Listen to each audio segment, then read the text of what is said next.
yoo sirni politikaa jiru kun diigame immoo eenyurrallee caalaa namni hubamu Oromoodha.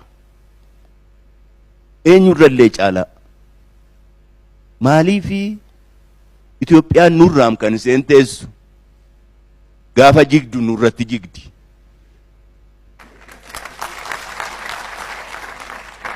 Kana dabalee saba Itoophiyaa hunda 80 meeqa keessa sabni nu keessa nama hin qabne hin jiru. Lammaffaa saba kamuu caalaa ollaa baay'ee qabna. Olloonni keenya kun immoo nu sodaatus nu tuffatus. Takkaa waan akkasii nagarreen. Nama sodaatan silaa hin tuffatan. Nama tuffatan hin sodaatan. Nuti garuu lachuu qabna. Maaliifi kuni jedhee si'a baay'ee of gaafadhee itti rakkadhee maaliif nu tuffatu? Waan nuti of tuffannuuf nu tuffatu.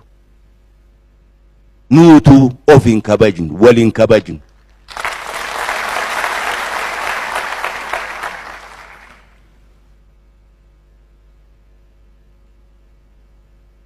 Kanaaf yoo sirni politikaa kun diigame rakkina guddaa seenna.